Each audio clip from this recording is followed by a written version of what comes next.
बुरे फंस गए हैं जनरल मुनीर, पाकिस्तान के टूटने का खतरा हो रहा है। क्या मुल्ला जनरल की सेना दो फ्रंट पर लड़ पाएगी, क्योंकि तालिबान ने भी कुछ ऐलान किया हुआ है। जियोपॉलिटिक्स में बहुत कुछ चल रहा है, हमेशा की तरह जानने को मिलेगा बहुत कुछ। आइए जानते हैं इन खबरों को विस्तार से। भारत ने बुधवार सुबह पहलगाम हमले का बदला लेते हुए पाकिस्तान और पाकिस्तान के कब्जे वाले कश्मीर के अंदर सैन्य कार्रवाई को अंजाम दिया। भारतीय सेना के ऑपरेशन सिंदूर ने पीओके और पाकिस्तान में मौजूद 9 आतंकी लॉन्च पैड को तबाह कर दिया। भारत ने इस हमले में स्कैल्प और हैमर मिसाइलों का इस्तेमाल किया। इसके साथ ही राफेल ने भी अपनी ताकत दिखाई और पाकिस्तान को संभलने का मौका तक नहीं दिया। भारत का ये एक्शन पाकिस्तान के आर्मी चीफ आसिम मुनीर के लिए बेइज्जती का सबब बन गया है। पाकिस्तान के मुल्ला जनरल कहे जाने वाले आसिम मुनीर ने पहलगाम हमले के बाद भारत को धमकी दी थी और किसी भी सैन्य कार्रवाई का करारा जवाब देने की बात कही थी। अब भारत ने हमला कर दिया और इसके कई घंटे बीत चुके हैं, लेकिन अब तक जनरल मुनीर का कोई बयान नहीं आया है। इसकी वजह है कि पाकिस्तानी सेना इस समय बुरी तरीके से फंसी हुई है। भारत ने यह हमला उस समय किया है जब जनरल मुनीर देश के अंदर खैबर पख्तूनख्वा में एक महत्वपूर्ण लड़ाई लड़ रहे हैं। द प्रिंट के अनुसार पेशावर मुख्यालय स्थित कोर के सैनिक इस समय एक भीषण युद्ध में फंसे हुए हैं। पाकिस्तानी सेना ने ये लड़ाई तहरीके तालिबान के साथ शुरू की है, जो दक्षिण की ओर बढ़ते हुए खैबर पख्तूनख्वा में छोटे छोटे स्वतंत्र इलाके बना लिए हैं। ऐसे में भारत के सैन्य ऑपरेशन के जवाब में अगर जनरल मुनीर कोई योजना बनाते हैं तो उन्हें नियंत्रण रेखा पर अधिक सैनिकों को तैनात करने के लिए मजबूर होना पड़ेगा। ये पाकिस्तान के लिए भारत के हवाई हमलों की तुलना में कहीं घातक सिद्ध होगा, खास तौर पर जब केपी के उत्तरी वजीरिस्तान और दूसरे सीमावर्ती इलाकों में टीटीपी की उपस्थिति लगातार बढ़ती जा रही है। खैबर पख्तूनख्वा के इलाकों में टीटीपी ने समानांतर शासन शुरू कर दिया है। अगर पाकिस्तानी सेना वहां से हटती है तो टीटीपी को और मजबूती मिलेगी। ये पाकिस्तानी सेना के इलाके में वापसी के लिए मुश्किल हो सकती है। सिर्फ खैबर पख्तूनख्वा ही नहीं, पाकिस्तानी सेना के खिलाफ कट्टरपंथियों का विरोध बढ़ रहा है। पिछले सप्ताह ही इस्लामाबाद स्थित मौलवी अब्दुल अजीज गाजी ने पाकिस्तान को कुफ्र स्टेट घोषित किया। उन्होंने अनुयायियों से यहाँ तक कह दिया कि भारत के खिलाफ पाकिस्तानी सेना का पक्ष लेना इस्लामी कानून के तहत स्वीकार्य नहीं है। बलूचिस्तान में अलगाववादी आंदोलन तेज होने के साथ पाकिस्तान के लिए खैबर पख्तूनख्वा भी सुरक्षित नहीं है। पिछले महीने की पाकिस्तान परमाणु ऊर्जा आयोग के लिए काम करने वाले 18 लोगों को लकी मरवत की खदानों से अगवा कर लिया गया था। टीटीपी के लड़ाके सेना के जासूसी होने के शक में सरकारी अधिकारियों को प्रताड़ित कर रहे थे। ऐसे में भारत के हमले के बाद जनरल मुनीर पूरी तरीके से फंस गए हैं। वैसे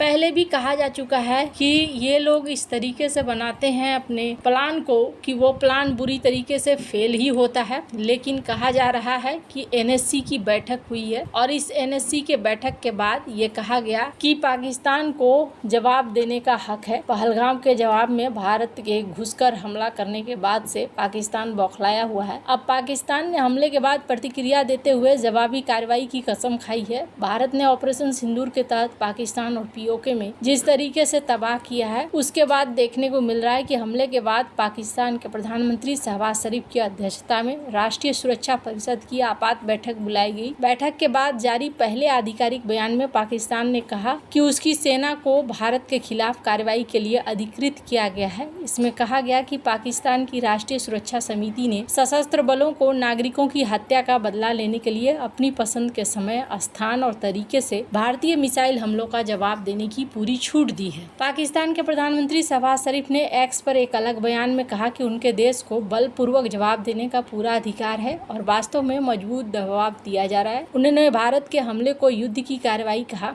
पाकिस्तान के विदेश मंत्रालय, अब यहाँ पर आगे देखना होगा कि क्या होता है। किस तरीके से पाकिस्तान के विदेश विभाग ने रीड आउट में भारत की कार्रवाई को संयुक्त राष्ट्र चार्टर, अंतर्राष्ट्रीय कानून और अंतर्राज्यीय संबंधों के स्थापित मानदंडों का घोर उल्लंघन भी बताया। इसमें कहा गया कि इससे क्षेत्रीय शांति और सुरक्षा में पड़ गई है। भारत की कार्रवाई ने 2 परमाणु सशस्त्र राज्यों को एक बड़े संघर्ष के करीब ला दिया है।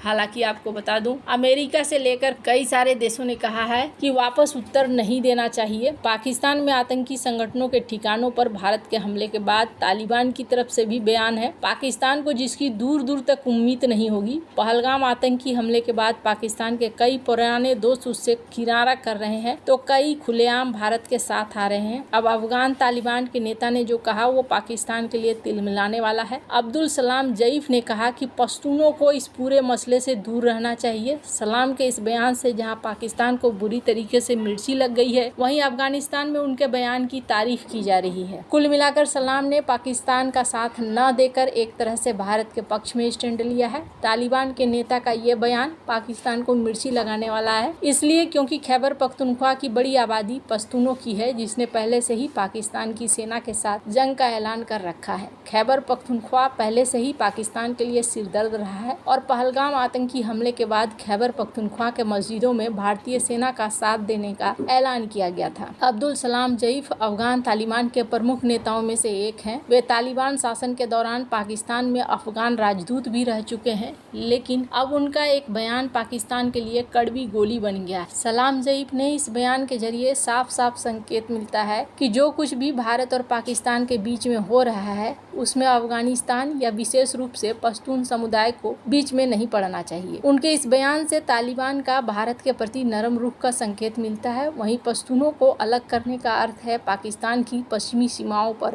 अस्थिरता, जो पाकिस्तान के जख्म पर नमक और मिर्च रगड़ने जैसा है। पाकिस्तान जो लंबे समय से अफगान तालिबान को एक स्ट्रेटेजिक प्रॉपर्टी मानता आया है, उसके लिए तालिबान अब एक बहुत बड़ा सरदर्द बन गया है। इससे पाकिस्तान के इस्लामिक नैरेटिव को जोरदार झटका लगा है। खासकर अफगानों के बीच भारत की लोकप्रियता काफी ज्यादा है। पाकिस्तान दावा करता है कि अफगान सीमा से आए आतंकी पाकिस्तान में हमले करते हैं, लिहाजा यह शहबाज शरीफ के लिए एक जोरदार झटका है। भारतीय अधिकारियों ने पहलगाम आतंकी हमले के बाद तालिबान के नेताओं से मुलाकात की थी। टाइम्स ऑफ इंडिया के मुताबिक पहलगाम आतंकी हमले के बाद तालिबान के कार्यवाहक विदेश मंत्री मौलवी आमिर खान मुत्ताकी ने विदेश मंत्रालय के संयुक्त सचिव आनंद प्रकाश की अध्यक्षता में एक भारतीय प्रतिनिधिमंडल के साथ बैठक की। इस दौरान तालिबान ने आतंकी हमले की कड़ी की निंदा की। उन्होंने आतंकवादियों के खिलाफ कड़ी कार्रवाई के लिए भारत का समर्थन किया था। हाल के महीनों में काबुल में तालिबान शासन के साथ भारत के संबंधों में नाटकीय रूप से सुधार हुआ, जो अगस्त 2021 के इस डर के विपरीत था कि तालिबान का काबुल पर कब्जा होने के बाद अफगानिस्तान भारत विरोधियों का अड्डा बन जाएगा। अब यहाँ पर